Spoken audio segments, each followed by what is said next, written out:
Hello, Siddharth Shiva സംവിധാനം ചെയ്ത എന്നിവർ എന്ന സിനിമയെക്കുറിച്ചാണ് ഇന്ന് സംസാരിക്കുന്നത്. സിദ്ധാർത്ഥ് ശിവ 2021 മികച്ച സംവിധായകനുള്ള കേരള സംസ്ഥാന അവാർഡ് നേടിയ സിനിമ.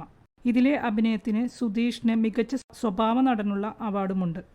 ഇത് കാണേണ്ട ഒരു സിനിമ തന്നെയാണ്. മേക്കിംഗ് കൊണ്ടും പ്രമേയം കൊണ്ടുമെല്ലാം മികച്ചു നിൽക്കുന്ന ഒരു സിനിമ. വളരെ കുറച്ച് കഥാപാത്രങ്ങൾ, സ്ലോ പേസിൽ പോകുന്ന ഒരു സിനിമ, യാതൊരുവിധ ഗിമ്മിക്കുകളുമില്ല. എന്നിട്ടും സിനിമ നമ്മളെ വല്ലാതെ പിടിച്ചിരുത്തുന്നു. ക്ലൈമാക്സ് സീൻ തരുന്ന ഒരു ഷോക്ക് മനസ്സിനെ വല്ലാതെ നീട്ടുന്നതാണ്. വിദ്യാർത്ഥി രാഷ്ട്രീയത്തിലൂടെയും മറ്റും പാർട്ടിയിലേക്കെത്തി അക്രമത്തിലേക്കും ഗുണ്ടായിസത്തിലേക്കും എത്തിപ്പെടുന്ന കുറേ ചെറുപ്പക്കാർ, മേലാളന്മാരുടെ ചരടുവലിക്കൊത്തു നീങ്ങുന്ന അവരുടെ ജീവിതങ്ങൾ, സിസ്റ്റം എന്ന ചിലന്തിവലയുടെ ലൂപ്പിൽ പെട്ടുപോകുന്ന അവരുടെ നിസ്സഹായ അവസ്ഥകൾ, പകപ്പുകൾ, അവരുടെ സ്വപ്നങ്ങൾ, കുടുംബാവസ്ഥകൾ, എന്തിനോ വേണ്ടി ആർക്കോ വേണ്ടി എരിഞ്ഞു തീരുന്ന അവരുടെ ജീവിതങ്ങൾ. കാട്ടിനുള്ളിൽ ഒരു വീട്ടിലാണ് കഥയുടെ ഭൂരിഭാഗവും നടക്കുന്നത്. ഒരു സ്ത്രീ കഥാപാത്രം പോലും ഈ സിനിമയിലില്ല.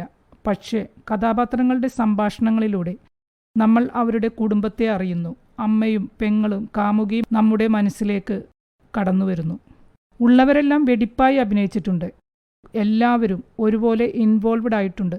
സുധീഷ് വളരെ കൃത്യതയോടെയാണ് ആ ക്യാരക്ടറിനെ കൊണ്ടു നടന്നിട്ടുള്ളത്. അളന്നു തൂക്കിയ ചലനങ്ങളും നോട്ടവും സംസാരവുമെല്ലാം.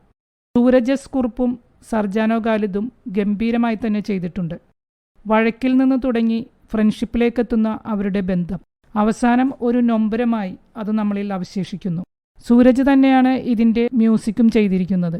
കഥയുടെ ഓരോ മൂഡും നമുക്ക് അനുഭവപ്പെടുന്ന രീതിയിൽ. ക്യാമറയും എഡിറ്റിംഗ് എല്ലാം എടുത്തു പറയേണ്ടതാണ്.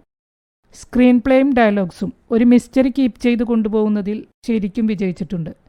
ജിയോ ബേബി, ബിനു പപ്പു തുടങ്ങിയവരാണ് മറ്റു കഥാപാത്രങ്ങൾ.